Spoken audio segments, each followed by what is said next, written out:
Et voilà, la signature est posée. Je vous dis pas le temps que j'ai passé pour faire ce petit truc. Ça m'a pris un temps fou. Alors maintenant, on va aller faire l'ombre du tableau à gauche. Ce sera complètement terminé. Donc, même chose que tout à l'heure, je viens prendre du pigment coloré noir, peu importe, pas très grave. Enfin, un noir brut ou coloré, peu importe. Je viens faire mon ombre de ce côté-là. Voilà, je nettoie mon pinceau. Hop, et pour que ça soit pas trop net, je pose de l'eau bien propre sur la droite de mon ombre. Ainsi, on voit apparaître ici une petite ombre. Et qui n'est pas trop brute. Là, j'ai mis de l'eau, vous avez vu, et je vais venir à nouveau poser du pigment coloré noir pour donner l'impression, la même chose qu'ici, d'avoir une ombre.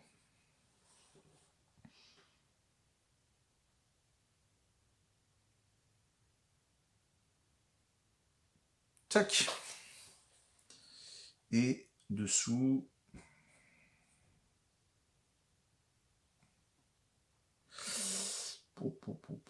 et un petit peu dessous. Tac. Voilà. Bon. Alors après, ici, je pourrais faire l'épaisseur du tableau. Mais bon, est-ce utile? Ça se discute. Alors, maintenant, ce que je vais faire, c'est que je vais vous le montrer, mais encadré. Enfin, encadré. Là, vous voyez, on a quelque chose qui est assez brut. On a tout ça, là, qui est pas très très propre. Ça fait une finition, voilà, une finition qui est pas extraordinaire. Donc, ce que je vais faire, c'est que je vais aller chercher du papier, hein, des simples feuilles de papier blanche, que je vais poser autour, et vous allez voir tout de suite, il devrait rendre un petit peu mieux encore. Et puis, quand il sera fini, je vous le montrerai encadré. Avant de mettre les feuilles blanches autour, j'allais oublier quelque chose. Comment faire pour enlever le tableau de la planche, hein. Je vous rappelle, on a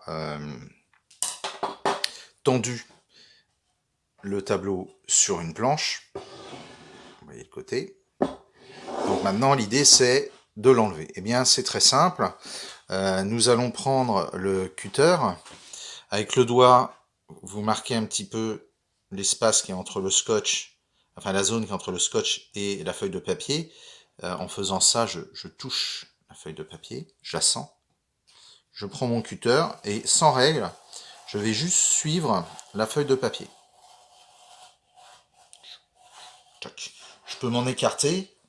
L'important, c'est de pas venir manger sur le tableau, bien sûr. Je vais faire la même chose ici. Avec mon ongle, je viens comme ça. Tac, je fais une marque.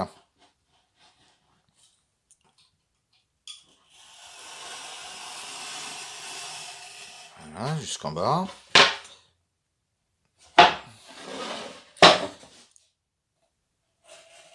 Voilà. Ici, il y a une double épaisseur de scotch, donc il faut appuyer un petit peu.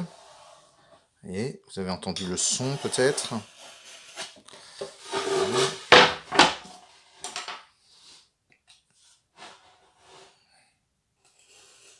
Voilà.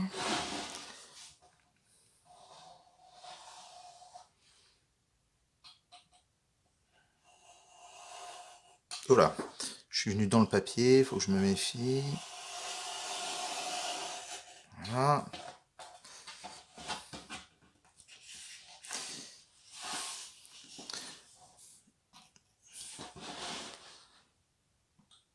Je reviens ici, j'étais complètement parti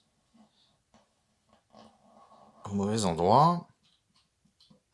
Comme quoi, c'est bien important de marquer avec un ongle avant de couper. Je vais bien jusqu'au bout. Voilà. Voilà. Et là, normalement, ça devrait s'enlever tout seul. Et qu'est-ce qui se passe? Ici, je sens qu'à certains endroits, ça semble être collé ou mal coupé. Alors là, c'est mal coupé. En haut, j'ai oublié, je sais pas pourquoi, je me suis arrêté en cours de route. Voilà. Donc là, hop. Il faut pas que ça soit collé dessous, évidemment, hein. Ça peut arriver. On dirait que c'est légèrement collé là, sur la partie en haut là. Je devrais pouvoir l'enlever tout seul comme sur la partie haute. Et il semble pas vouloir venir. Pourtant, ai-je bien coupé? Oui, il semblerait. Alors là, ça peut être un problème. Ça veut dire qu'il y a de la colle qui était ici, qui est passée dessous et qui a collé légèrement. Alors c'est un bon exemple. Je vais aller chercher un couteau à peindre. Un couteau à peindre assez grand de ce type-là. Je vais le passer par-dessous et je vais essayer de décoller. Vous avez entendu? Clac. Il y avait un peu de colle qui est passée dessous. Juste ici, elle est la colle. Heureusement, elle est pas là. Alors, si elle était là, il faudrait réussir à découper sans couper votre papier. Tac. Ah, là, il y a un peu plus de colle qui était passée dessous. Tac. Voilà. On voit un petit peu là, des petites... Maintenant que je peux agrandir, voilà. Vous voyez, ici, là, ça a collé légèrement. Là, tout ça. C'est l'eau qui était sous le scotch gommé, qui, pour une raison que je ne connais pas pour l'instant, est passé dessous.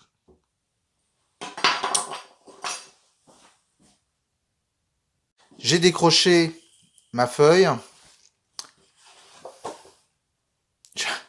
J'avais dessiné sur une feuille canson sur laquelle il y avait des choses derrière. Bon, ok. Donc voilà. On va garder ça. Pourquoi? Parce que quand vous allez amener le passe-partout, que j'illustre aujourd'hui par des feuilles, quand vous allez amener le passe-partout par-dessus ici, vous allez avoir une épaisseur qui va vous permettre de poser le passe-partout de façon à ce que vous n'ayez pas une espèce de feuille volante où on verrait des trous. Ce serait pas beau.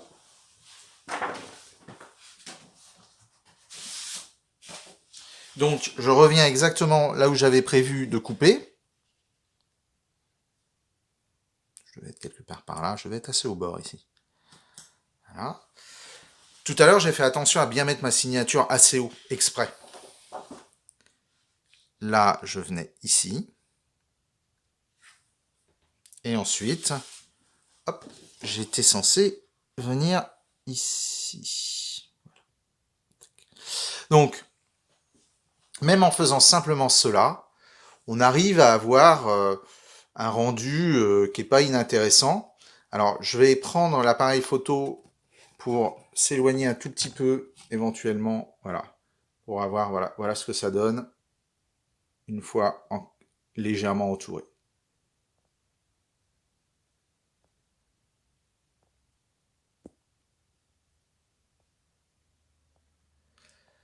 Voilà, terminé.